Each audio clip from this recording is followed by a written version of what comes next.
NEET UG की तैयारी हर बच्चा एम्स दिल्ली में एडमिशन के सपने के साथ शुरू करता है। पर जैसे जैसे नीट यूजी का पेपर नजदीक आता है, वैसे वैसे उसको अपने इस सपने पे शक होना शुरू हो जाता है। उसको ऐसे लगने लगता है कि शायद मैं नीट यूजी में उतने नंबर ना ला पाऊं कि मुझे एम्स दिल्ली में एडमिशन मिल पाए।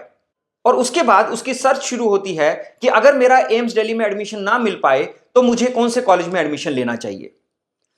उसके साथ ही उसकी एक परेशानी और शुरू होती है कि अगर उस कॉलेज में मेरे को एडमिशन लेना हो तो उस कॉलेज में एडमिशन के लिए मुझे कितने नंबर लाने होंगे। इस वीडियो में हम बात करेंगे कि अगर आप भी अपने सपने को लेके कुछ शक में हैं, आपको कुछ परेशानी हो रही है कि कैसे मैं अपनी गोल सेटिंग करूं कि नीट यूजी में मुझे कितने नंबर लेके आने चाहिए, तो इस वीडियो के साथ बने रहिए, क्योंकि इस वीडियो में मैं आपको बताऊंगा कि नीट यूजी में आखिर कितने नंबर लाने से आपको कैसे कॉलेज में प्लानिंग करनी चाहिए। Hi, my name is Rakesh Jain. I am the founder of NEET Navigator, MBBS Lighthouse and NEET Manobal. NEET navigator India की पहली ऐसी कंपनी है जो एडवांस डाटा एनालिटिक्स को यूज करके आपको आपके डोमिसाइल, कैटेगरी, कोटा और नीट रैंक के बेस पे बेस्ट मेडिकल कॉलेज में एडमिशन करवाती है। एमबीबीएस लाइट हाउस एक ऐसा वेब एप्लीकेशन है जिसमें आपको आपके डोमिसाइल, कैटेगरी और कोटा के बेस पे सभी 32 काउंसलिंग्स की हिस्टोरिकल कट ऑफ्स के बेस पे यह पता लग जाता है कि आपको एक पर्टिकुलर नीट स्कोर पे कौन कौन से कॉलेज मिलने की संभावना है। साथ ही एमबीबीएस लाइट हाउस में आपको उस कॉलेज से रिलेटेड सभी जरूरी जानकारी भी मिल जाती है। और नीट मनोबल एक ऐसा बिहेवियरल मेंटरिंग प्रोग्राम है जो नीट यूजी के बच्चों को उनकी प्रिपरेशन को परफॉर्मेंस में कन्वर्ट करने में हेल्प करता है। तो इस वीडियो में हम बात कर रहे हैं कि अगर बच्चे को नीट यूजी में अपनी तैयारी करनी है तो उसको अपनी गोल सेटिंग कैसी करनी चाहिए। सबसे पहली बात जो आपको समझना है वो ये है कि नीट यूजी के जितने भी एडमिशंस होंगे वो आपके ऑल इंडिया रैंक के बेस पे होंगे। ऑल इंडिया रैंक एक परसेंटाइल रैंकिंग के बेस पे आपको मिलता है और ये रैंक आपको सिर्फ और सिर्फ आपके स्कोर कार्ड में ही रिफ्लेक्ट होता है। जब तक आपका स्कोर कार्ड नहीं आता तब तक आपको सिर्फ एक अपने नीट के नंबरों का आइडिया होता है, जो कि आप नीट के पेपर देने के बाद जो कोचिंग सेंटर्स वाले अपनी आंसर की रिलीज करते हैं उससे मैच करके आप अपने नंबर ऐड कर पाते हैं। But the most important puzzle is how do I convert that score into a rank. देखिए, हिस्टोरिकल डाटा अवेलेबल है। आप नीट नेविगेटर की वेबसाइट पे जाएंगे, वहां पे आपको एक एक नंबर पे पिछले साल की रैंक रेंज दिखाई दे जाएगी। आपको 2022, 2023 और 2024 के सारे रैंक्स की रेंज मिल जाएगी। बट प्लीज अंडरस्टैंड कि मार्क्स का और रैंक का कोई भी कोरिलेशन एस्टेब्लिश नहीं हो सकता है। किसी भी एक नंबर पे कितना रैंक होगा इसके बारे में कोई भी प्रिडिक्ट नहीं किया जा सकता और कोई भी आर्टिफिशियल इंटेलिजेंस सॉल्यूशन भी आपको यह नहीं बता सकता कि इतने नंबर पे यह रैंक आ सकता है। तो सबसे पहली बात आपको यह समझना जरूरी है कि किसी भी एडमिशन के लिए आपको स्कोर कार्ड का वेट करना ही पड़ेगा। दूसरी बात, अगर हम बात करें कि कितने नंबर लाना मेरे लिए एक सेफ स्कोर रहेगा जिसके बेस पे कि मैं एक अच्छा मेडिकल कॉलेज एडमिशन ले सकूं या मैं एक गवर्नमेंट मेडिकल कॉलेज में एडमिशन ले सकूं। देखिए, जहां तक हम बात करते हैं कि हमें मालूम है कि अगर आप एमसीसी से गवर्नमेंट मेडिकल कॉलेज प्लान करना चाहते हैं तो आपको 25 से 26 हजार रैंक के बीच में होना चाहिए एक जनरल कैटेगरी के लिए। यही चीज अगर आप ईडब्ल्यूएस ओबीसी हैं तो 26 से 27 हजार कह सकते हैं, और अगर आप एससी हैं तो आपका 1,40,000 1,45,000 के करीब आपका एडमिशन हो सकता है। बट प्रॉब्लम यह है कि आपको यह नहीं पता कि ये 26,000 रैंक के लिए आपको कितने नंबर लाने जरूरी हैं। अगर हम हिस्टोरिकली देखें तो 2023 और 2024 में जो मार्क्स वर्सेस रैंक का जो रेशियो था वो बहुत स्क्यूड था। जो डिस्ट्रीब्यूशन ऑफ रैंक्स था वो इतना ज्यादा था 2024 में कि 652 पे ही 25,000 रैंक्स बंद हो गए। सेम यही चीज 2023 में करीब करीब 609 610 नंबर पे थी।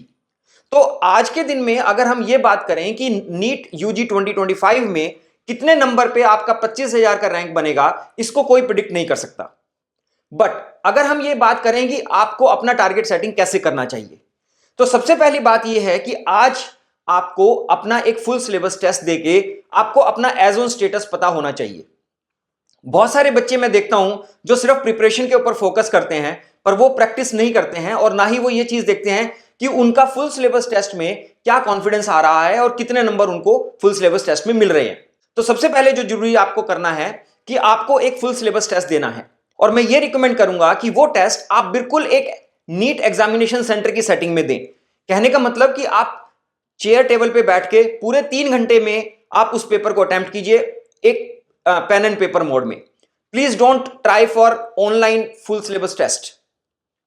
नीट आपका कंप्यूटर बेस्ड टेस्ट नहीं होने वाला है, यह आपका pen and paper based test होने वाला है। तो आपको आपके दिमाग की उस तरह की कंडीशनिंग जरूरी है कि आप बिल्कुल पेन एंड पेपर फॉर्मेट में ही अपने एग्जाम को अटेम्प्ट करें। जो आपका स्कोर आए फुल सिलेबस टेस्ट में, वो आपका आज का एक बेंचमार्क हो सकता है। अगर मान लीजिए आपका स्कोर आ रहा है 600 प्लस, 650 प्लस, तो आपको क्या करना चाहिए कि आपको अपनी टारगेट सेटिंग में हर हफ्ते का इंक्रीमेंटल बेनिफिट 5 से 7% का लेके चलना चाहिए। देखिए, ये इसलिए मैं कह रहा हूं क्योंकि आप अपना टारगेट सेटिंग क्या करते हैं, ये आपके परफॉर्मेंस को बहुत इंपैक्ट करने वाला है। अगर आपने बहुत हाई टारगेट को अपनी गोल बनाया, तो प्रॉब्लम यह आएगी कि आपका दिमाग उसको सपोर्ट नहीं करेगा।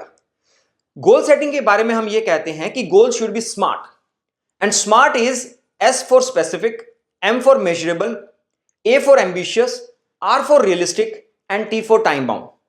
और अगर आप आज अपने इंक्रीमेंटल बेनिफिट को 5 से 7% तक रखेंगे over a period of next 1 month that you will have for NEET UG exam, आप अपने स्कोर को बहुत अच्छे से इंप्रूव कर पाएंगे, बजाय इस बात के कि आप आज ही 20% का इंक्रीमेंट सोचें। Please understand, NEET UG is like Olympics. आप नीट यूजी की एग्जाम से पहले कितने भी नंबर ला रहे हैं, उसकी उतनी रेलेवेंस नहीं है जितनी कि आप नीट यूजी के एग्जाम वाले दिन अपनी परफॉर्मेंस कैसे करके आते हैं, उसका इंपैक्ट आएगा। जैसे कि आपने भी पेरिस ओलंपिक्स में देखा होगा कि नीरज चोपड़ा, जो कि हमारे एक बहुत हॉट फेवरेट थे गोल्ड मेडल के लिए, वो पेरिस ओलंपिक्स में अपना बेस्ट परफॉर्मेंस नहीं दे पाए और उसके कारण वो गोल्ड से चूक गए।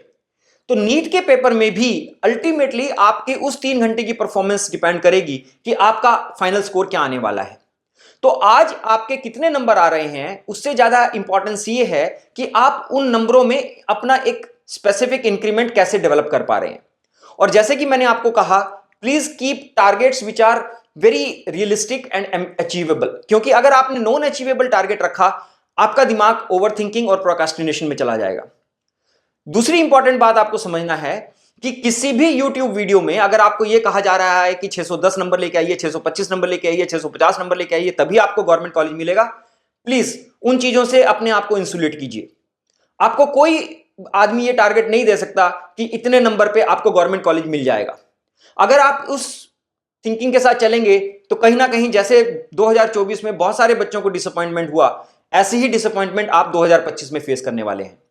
मेरा सजेशन है कि आप अपने परफॉर्मेंस को फोकस कीजिए, आप अपनी प्रिपरेशन को इंक्रीमेंटली इंक्रीज कीजिए कि वो धीरे धीरे आपका स्कोर एक अच्छे से अच्छे स्कोर पे जो आप पहुंच सकते हैं वहां तक जा सके। और एक बात को समझिए प्लीज, हर बच्चा यूनिक है। अगर आपके 720 नहीं आ पा रहे हैं और अगर आपको लग रहा है कि आज आपके 300 नंबर आ रहे हैं और आप 600 प्लस कैसे लेके आए, तो मेरा एक सजेशन है कि प्लीज उन चीजों को अपने दिमाग को परेशान मत करने दीजिए। कोशिश कीजिए कि आप अगर आज 300 नंबर भी लेके आ रहे हैं तो कोशिश कीजिए कि धीरे धीरे वो आपका स्कोर इंप्रूव हो। उस इंप्रूवमेंट के लिए आपको क्या करना चाहिए, आपको अपना सिलेबस रिवीजन एक स्ट्रेटजी के अंडर प्लान करना चाहिए। आपको क्या करना चाहिए कि आपको अपना टोटल सिलेबस जो आपके 82 चैप्टर्स हैं उनको 3 कैटेगरीज में डिवाइड करना चाहिए। Category A syllabus, category B syllabus and category C. जो कैटेगरी ए है वो आपका बेस्ट होना चाहिए, जो टॉपिक्स आपको याद भी हैं, समझ भी आते हैं और जो आप उसकी प्रॉब्लम सॉल्विंग भी कर पाते हैं। अगर इन तीनों पैरामीटर्स में कोई भी एक नो हो रहा है तो आप उसको कैटेगरी बी में रखिए, और अगर एक से ज्यादा नो है तो आप उसको कैटेगरी सी में रखिए। कैटेगरी सी आपका वीक पॉइंट है। ये जो 1 महीना बचा है, अगर आप अपने वीक पॉइंट्स को फोकस करेंगे तो शायद आप बहुत अच्छी परफॉर्मेंस पे नहीं आ पाएंगे। मेरा सजेशन है आप अपनी स्ट्रेंथ्स को कैपिटलाइज कीजिए। आप अपने जो चैप्टर्स आपको पता है कि आपको बहुत अच्छे से आते हैं, आप उनके ऊपर फोकस कीजिए और धीरे धीरे आपकी परफॉर्मेंस ऑटोमेटिकली इंप्रूव होना शुरू हो जाएगी। अगर आप दिन में 6 घंटे पढ़ रहे हैं और 3 घंटे का एक प्रैक्टिस टेस्ट कर रहे हैं, वो एक बहुत अच्छा आपके लिए रूटीन बन सकता है। और अगर आपको लगता है कि मैं सी चैप्टर्स को अभी ऐसे नहीं छोड़ना चाहता, तो 6 घंटे में से 1 घंटा आप डेडिकेटेड सी चैप्टर्स को रखिए, बट 5 घंटे आप अपने चैप्टर ए और चैप्टर बी को फोकस कीजिए। धीरे धीरे आपका स्कोर इंप्रूव होना शुरू होगा। ज्यादा से ज्यादा प्रैक्टिस टेस्ट करेंगे तो ऑटोमेटिकली आपका दिमाग उस अलाइनमेंट में आएगा कि वो क्वेश्चंस को, आंसर्स को और ऑप्शंस को आइडेंटिफाई कर पाएगा। मेरा सजेशन है कि अभी इस बात से परेशान होने का कोई फायदा नहीं है कि आप कौन से कॉलेज में पहुंचने के लिए आपको कौन से नंबर लाने हैं। आपको सिर्फ ये फोकस करना है कि आप ज्यादा से ज्यादा कैसे अपने नंबर बढ़ा सकते हैं और नीट के पेपर वाले दिन आप अपनी परफॉर्मेंस को कैसे अच्छा कर सकते हैं ताकि आपके ज्यादा से ज्यादा नंबर आ सकें। अगर आप अपनी परफॉर्मेंस के ऊपर फोकस करना चाहते हैं तो प्लीज मेरा सजेशन है कि आप नीट नेविगेटर के नीट मनोबल प्रोग्राम के साथ जुड़िए, क्योंकि उसमें हम आपको वो बिहेवियरल एस्पेक्ट्स की बात करते हैं जो आपकी नीट यूजी की प्रिपरेशन को परफॉर्मेंस में कन्वर्ट करने में हेल्प करते हैं। दूसरी बात, अगर आप कोई भी ऑथेंटिक जानकारी चाहते हैं तो प्लीज नीट नेविगेटर की वेबसाइट पे बहुत सारी इंफॉर्मेशन हमने बहुत ऑथेंटिक अवेलेबल करवाई हुई है। Please don't search for Google, क्योंकि गूगल पे आपको बहुत सारी इंफॉर्मेशन गलत मिलने वाली है। और तीसरी बात, किसी भी टाइम पे अगर आपको कोई भी प्रॉब्लम लग रही है अपने प्रिपरेशन को लेके, अपनी प्लानिंग को लेके, please talk to your mentors. बहुत जरूरी है इस वक्त में कि आप अपने एंजाइटीज को, अपने स्ट्रेस पॉइंट्स को अपने वेल विशर्स के साथ डिस्कस कीजिए। Discuss them with your parents, discuss with them with your teachers whom you consider as mentors, and I'm sure it will help you a lot। तो अगर आप भी नीट यूजी की तैयारी कर रहे हैं तो मुझे लगता है कि इस वीडियो में जो मैंने आपके साथ बात किया है वो आपको डेफिनेटली हेल्प करने वाली है। और अगर आपको भी लगता है कि इस वीडियो की जानकारी आप अपने सोशल सर्कल में शेयर करना चाहेंगे तो please like and share this video. और अगर आप नीट से रिलेटेड सभी जानकारी को रेगुलरली अपडेट रखना चाहते हैं तो आप नीट नेविगेटर के चैनल को सब्सक्राइब कीजिए। Thank you, wish you all the best.